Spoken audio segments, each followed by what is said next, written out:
حضرت ابو حمید ساعدی رضی اللہ تعالیٰ عنہ نے نبی صلی اللہ علیہ وسلم کے 10 صحابہ کی موجودگی میں فرمایا، رسول اللہ صلی اللہ علیہ وسلم کی نماز کے متعلق میں تم سب سے زیادہ جانتا ہوں۔ انہوں نے فرمایا بیان کرو۔ انہوں نے فرمایا جب نبی صلی اللہ علیہ وسلم نماز کا ارادہ فرماتے تو کندھوں کے برابر ہاتھ اٹھاتے، پھر اللہ اکبر کہتے، پھر قرات کرتے، پھر اللہ اکبر کہہ کر کندھوں کے برابر ہاتھ اٹھاتے، پھر رکوع کرتے اور اپنی ہتھیلیاں گھٹنوں پر رکھ دیتے، پھر برابر ہو جاتے، آپ سر کو جھکاتے نہ بلند کرتے، پھر سر اٹھاتے تو سمیع اللہ لمن حمدہ کہتے، پھر کندھوں کے برابر ہاتھ اٹھاتے اور اطمینان کے ساتھ برابر کھڑے ہو جاتے، پھر اللہ اکبر کہتے اور سجدے کے لیے زمین کی طرف جھک جاتے۔ آپ اپنے ہاتھ پہلوؤں سے دور رکھتے، پاؤں کی انگلیاں کھولتے، پھر سر اٹھاتے، بائیں پاؤں کو موڑتے اور اس پر بیٹھ جاتے، اور اس قدر اطمینان سے بیٹھتے کہ ہر ہڈی اپنی جگہ پر آ جاتی، اور اطمینان سے بیٹھے رہتے، پھر سجدہ کرتے، پھر اللہ اکبر کہتے ہوئے اٹھتے، بایاں پاؤں موڑتے اور اس پر بیٹھ جاتے، اور اس قدر اطمینان سے بیٹھتے کہ ہر ہڈی اپنی جگہ پر آ جاتی، پھر کھڑے ہوتے، پھر دوسری رکعت میں اسی طرح کرتے، پھر جب دوسری رکعت کے بعد کھڑے ہوتے تو اللہ اکبر کہہ کر کندھوں کے برابر رفع یدین کرتے، جیسا کہ نماز شروع کرتے وقت کیا تھا۔ پھر اپنی بقیہ نماز میں بھی ایسے ہی کیا کرتے تھے، حتیٰ کہ جب آخری سجدہ ہوتا جس کے بعد سلام پھیرنا ہوتا تو آپ اپنا بایاں پاؤں باہر نکال لیا کرتے اور بائیں سرین پر بیٹھ جاتے اور پھر سلام پھیرتے۔ انہوں یعنی 10 صحابہ کرام رضی اللہ تعالیٰ عنہم نے فرمایا، آپ نے درست کہا، آپ صلی اللہ علیہ وسلم ایسے ہی نماز پڑھا کرتے تھے۔ مشکات المصابیح حدیث نمبر 801۔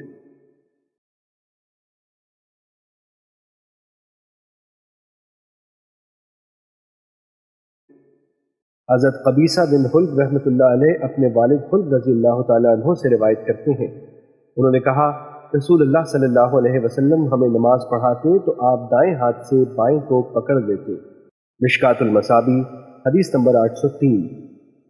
حضرت رفاع بن رافع بیان کرتے ہیں، ایک آدمی آیا، اس نے مسجد میں نماز پڑھی، پھر نبی صلی اللہ علیہ وسلم کو سلام کیا تو نبی صلی اللہ علیہ وسلم نے فرمایا نماز دوبارہ پڑھو کیونکہ تم نے نماز نہیں پڑھی۔ اس نے عرض کیا اللہ کے رسول مجھے سکھا دو کہ میں کیسے نماز پڑھوں۔ آپ صلی اللہ علیہ وسلم نے فرمایا جب تم قبلہ رخ ہو جاؤ تو اللہ اکبر کہو، پھر سورہ فاتحہ اور جو چاہو سورت پڑھو، جب رکوع سے اٹھو تو کمر سیدھی کرو اور سر اٹھاؤ حتیٰ کہ ہڈیاں اپنے جوڑوں میں واپس آ جائیں۔ جب سجدہ کرو تو خوب اچھی طرح سجدہ کرو، جب سجدے سے اٹھو تو بائیں ران پر بیٹھو، پھر ہر رکوع و سجود میں ایسے ہی کرو حتیٰ کہ اطمینان ہو جائے۔ مشکات المصابیح حدیث نمبر 804۔ حضرت سعید بن حارث معلّہ رحمۃ اللہ علیہ بیان کرتے ہیں، حضرت ابو سعید خدری رضی اللہ تعالیٰ عنہ نے ہمیں نماز پڑھائی تو انہوں نے جب سجدوں سے سر اٹھایا، جب سجدہ کیا اور جب 2 رکعتوں کے بعد کھڑے ہوئے تو بلند آواز سے اللہ اکبر کہا اور فرمایا میں نے نبی صلی اللہ علیہ وسلم کو اسی طرح کرتے دیکھا ہے۔ مشکات المصابیح حدیث نمبر 806۔ حضرت اکرمہ رحمۃ اللہ علیہ بیان کرتے ہیں، میں نے مکے میں ایک بزرگ کے پیچھے نماز پڑھی تو انہوں نے 22 مرتبہ اللہ اکبر کہا تو میں نے حضرت ابن عباس رضی اللہ تعالیٰ عنہ سے کہا یہ تو احمق ہے۔ انہوں نے کہا تیری ماں تجھے گم پائے، یہ تو ابو القاسم صلی اللہ علیہ وسلم کی سنت ہے۔ مشکات المصابیح حدیث نمبر 807۔ حضرت علی بن حسین رحمۃ اللہ علیہ سے مرسل روایت ہے، انہوں نے کہا رسول اللہ صلی اللہ علیہ وسلم نماز میں جب جھکتے اور جب اٹھتے تو اللہ اکبر کہا کرتے تھے۔ آپ صلی اللہ علیہ وسلم پوری زندگی اسی طرح نماز پڑھتے رہے۔ مشکات المصابیح حدیث نمبر 808۔ حضرت ابو حمید ساعدی رضی اللہ تعالیٰ عنہ بیان کرتے ہیں، جب رسول اللہ صلی اللہ علیہ وسلم نماز کے لیے کھڑے ہوتے تو قبلہ رخ ہو کر ہاتھ اٹھاتے اور اللہ اکبر کہتے۔ مشکات المصابیح حدیث نمبر 810۔ حضرت ابو ہریرہ رضی اللہ تعالیٰ عنہ بیان کرتے ہیں، رسول اللہ صلی اللہ علیہ وسلم نے ہمیں نماز ظہر پڑھائی، پچھلی صفوں میں کسی آدمی نے نماز میں خرابی کی، جب سلام پھیرا تو رسول اللہ صلی اللہ علیہ وسلم نے اسے بلایا، فلاں شخص کیا تم اللہ سے نہیں ڈرتے؟ کیا تم نہیں دیکھتے کہ تم کیسی نماز پڑھتے ہو؟ کیا تم سمجھتے ہو کہ تم جو کرتے ہو وہ مجھ پر مخفی رہتا ہے؟ اللہ کی قسم میں جس طرح اپنے آگے دیکھتا ہوں ویسے ہی اپنے پیچھے دیکھتا ہوں۔ مشکات المصابیح حدیث نمبر 811۔ حضرت ابو ہریرہ رضی اللہ تعالیٰ عنہ بیان کرتے ہیں رسول اللہ صلی اللہ علیہ وسلم تکبیر تحریمہ اور قرأت کے درمیان کچھ دیر سکوت فرمایا کرتے تھے۔ میں نے عرض کیا اللہ کے رسول، میرے والدین آپ پر قربان ہو، آپ تکبیر تحریمہ اور قرأت کے درمیان جو سکوت فرماتے ہیں اس میں کیا پڑھتے ہیں؟ آپ صلی اللہ علیہ وسلم نے فرمایا، میں یہ دعا پڑھتا ہوں، اے اللہ میرے اور میرے گناہوں کے درمیان ایسے دوری ڈال دے جیسے تو نے مشرق اور مغرب کے مابین دوری ڈالی ہے۔ اے اللہ مجھے گناہوں سے ایسے پاک صاف کر دے جس طرح سفید کپڑا میل سے صاف کر دیا جاتا ہے۔ اے اللہ میرے گناہوں کو پانی، برف اور اولوں سے دھو دے۔ مشکات المصابی حدیث نمبر 812۔ حضرت علی رضی اللہ تعالیٰ عنہ بیان کرتے ہیں جب نبی صلی اللہ علیہ وسلم نماز کا ارادہ فرماتے، اور ایک روایت میں ہے جب آپ صلی اللہ علیہ وسلم نماز شروع کیا کرتے تو تکبیر کہہ کر یہ دعا پڑھا کرتے، میں نے یکسو ہو کر اپنے چہرے کو اس ذات کی طرف متوجہ کیا جس نے زمین و آسمان کو عدم سے تخلیق فرمایا، اور میں مشرکوں میں سے نہیں ہوں۔ بے شک میری نماز، میری قربانی، میرا جینا اور میرا مرنا دونوں جہاں کے رب اللہ کے لیے ہے، اس کا کوئی شریک نہیں، مجھے اسی کا حکم دیا گیا ہے، اور میں مسلمانوں یعنی اطاعت گزاروں میں سے ہوں۔ اے اللہ تو مالک ہے، تو میرا رب ہے اور میں تیرا بندہ ہوں۔ میں نے اپنی جان پر ظلم کیا، میں نے اپنے گناہوں کا اعتراف کیا، بس تو میرے سارے گناہ معاف کر دے، کیونکہ تیرے سوا کوئی گناہ بخش نہیں سکتا۔ بہترین اخلاق کی طرف میری رہنمائی فرما، اچھے اخلاق کی طرف صرف تو ہی رہنمائی کر سکتا ہے، برے اخلاق مجھ سے دور کر دے، کیونکہ صرف تو ہی برے اخلاق مجھ سے دور کر سکتا ہے۔ میں تیری عبادت پر قائم ہوں اور یہ میرے لیے باعث سعادت ہے۔ تمام خیر و بھلائی تیرے ہاتھوں میں ہے، جبکہ برائی تیری طرف منسوب نہیں کی جا سکتی۔ میں تیرے حکم و توفیق سے ہوں اور لوٹ کر تیری ہی طرف آنا ہے۔ تو برکت والا، بلند شان والا ہے، میں تجھ سے مغفرت طلب کرتا ہوں اور تیری طرف رجوع کرتا ہوں۔ اور جب آپ صلی اللہ علیہ وسلم رکوع کرتے تو یہ دعا پڑھتے، اے اللہ میں نے تیرے لیے رکوع کیا، تجھ پر ایمان لایا، تیری اطاعت اختیار کی، میرے کان، میری آنکھیں، میرا دماغ، میری ہڈیوں اور میرے اعصاب نے تیرے ہی لیے تواضع اختیار کی۔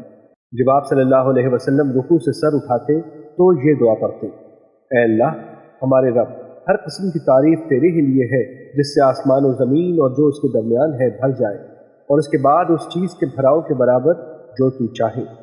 اور جب آپ صلی اللہ علیہ وسلم سجدہ کرتے تو یہ دعا کرتے، اے اللہ میں نے تیرے لیے سجدہ کیا، تجھ پر ایمان لایا، تیری اطاعت اختیار کی، میرے چہرے نے اس ذات کو سجدہ کیا جس نے اسے پیدا فرمایا، اس کی تصویر و صورت بنائی، اس کو سمع و بصر سے نوازا۔ برکت والا اللہ بہترین تخلیق کرنے والا ہے۔ پھر آخر پر تشہد اور سلام پھیرنے کے درمیان یہ دعا کرتے، اے اللہ تو میرے اگلے پچھلے پوشیدہ اور ظاہر گناہ اور جو میں نے زیادتی کی اور وہ گناہ جن کے متعلق تو مجھ سے زیادہ جانتا ہے سب معاف فرما۔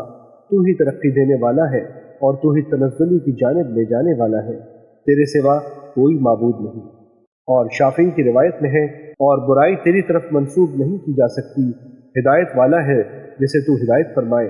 میں تیری توفیق سے ہوں اور میرا لوٹنا بھی تیری ہی طرف ہے۔ نجات و پناہ صرف تجھ سے مل سکتی ہے، تو برکت والا ہے۔ مشکات المصابی حدیث نمبر 813۔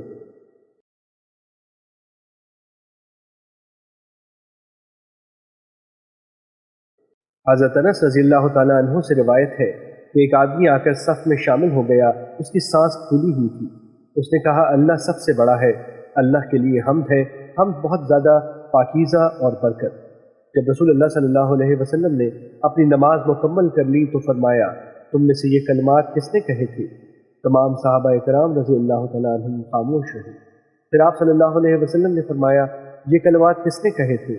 وہ پھر خاموش رہے تو آپ نے فرمایا، یہ کلمات کس نے کہے تھے؟ اس نے کوئی قابل مواخذہ بات نہیں کی۔ ایک آدمی نے عرض کیا، میں آیا تو میری سانس پھول چکی تھی، چنانچہ وہ کلمات میں نے کہے تھے۔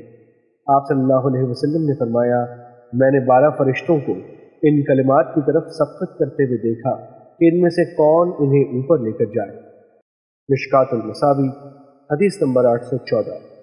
حضرت عائشہ رضی اللہ تعالیٰ عنہ بیان کرتی ہے، جب رسول اللہ صلی اللہ علیہ وسلم نماز شروع کرتے تو یہ دعا کیے کرتے تھے، اے اللہ تو پاک ہے، تیری تعریف کے ساتھ ہم تیری پاکیزگی بیان کرتے ہیں، تیرا نام بابرکت ہے، تیری شان بلند ہے اور تیرے سوا کوئی معبود برحق نہیں۔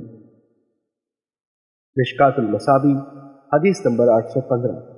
حضرت ابن ماجہ نے اسے حضرت ابو سعید رضی اللہ تعالیٰ عنہ سے روایت کیا ہے۔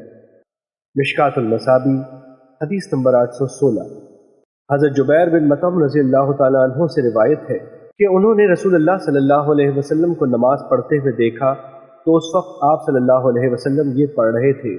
فرمایا، اللہ بہت ہی بڑا ہے، اللہ بہت ہی بڑا ہے، اللہ بہت ہی بڑا ہے، اللہ کے لیے بہت زیادہ تعریف ہے، اللہ کے لیے بہت زیادہ تعریف ہے، اللہ کے لیے بہت زیادہ تعریف ہے۔ 3 مرتبہ فرمایا، اللہ کے لیے صبح و شام پاکیزگی ہے، میں شیطان سے اس کی پھونک، اس کے وسوسے اور اس کے خطرے سے اللہ کی پناہ چاہتا ہوں۔ مشکات المصابی حدیث نمبر 817۔ حضرت سمرہ بن جندب رضی اللہ تعالیٰ عنہ سے روایت ہے کہ انہوں نے رسول اللہ صلی اللہ علیہ وسلم سے 2 سکتے یاد کیے۔ ایک سکتہ جب آپ صلی اللہ علیہ وسلم تکبیر تحریمہ کہتے، اور ایک سکتہ جب آپ صلی اللہ علیہ وسلم غیر المغضوب علیہم ولا الضالین کی قرأت سے فارغ ہوتے۔ حضرت ربیع بن کعب رضی اللہ تعالیٰ نے ان کی تصدیق کی۔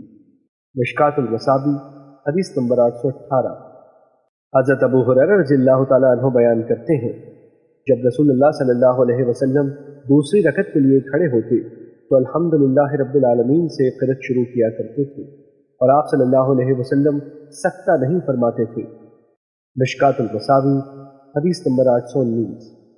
حضرت جابر رضی اللہ تعالیٰ عنہ بیان کرتے ہیں، جب نبی صلی اللہ علیہ وسلم نماز شروع کرتے تو تکبیر کہہ کر یہ دعا پڑھا کرتے تھے، بے شک میری نماز، میری قربانی، میرا جینا اور میرا مرنا اللہ دونوں جہانوں کے رب کے لیے ہے، مجھے اسی کا حکم دیا گیا ہے، اور میں پہلا اطاعت گزار ہوں۔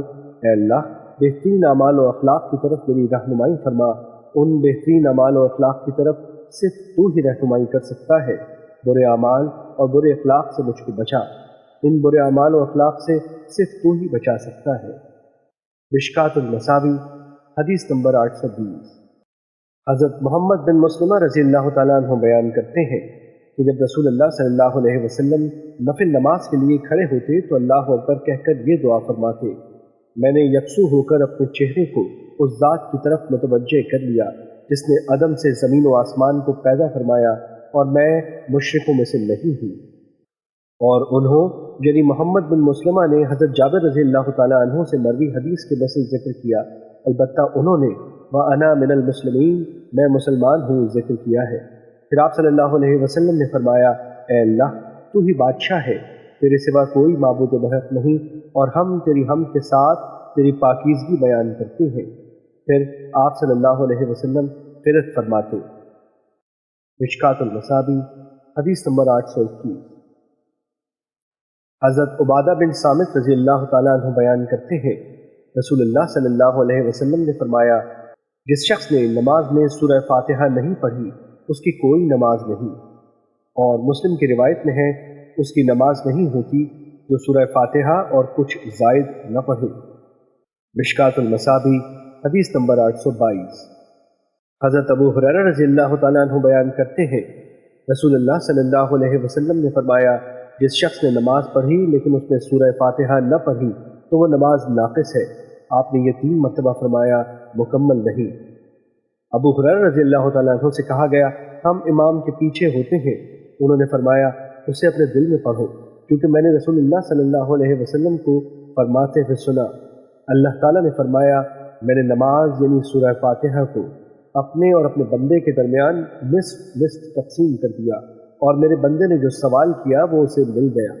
چنانچہ جب بندہ کہتا ہے، ہر قسم کی حمد اللہ کے لیے ہے جو تمام جہانوں کا رب ہے، اللہ تعالیٰ فرماتا ہے، میرے بندے نے میری حمد بیان کی، اور جب بندہ کہتا ہے، جو بہت مہربان نہایت رحم والا ہے، اللہ تعالیٰ فرماتا ہے، میرے بندے نے میری ثنا بیان کی۔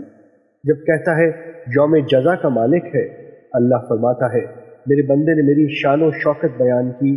جب بندہ کہتا ہے، ہم تیری ہی عبادت کرتے ہیں اور تجھ ہی سے مدد چاہتے ہیں، اللہ فرماتا ہے، یہ میرے اور میرے بندے کے درمیان ہے، اور میرے بندے کے لیے وہ کچھ ہے جو اس نے سوال کیا۔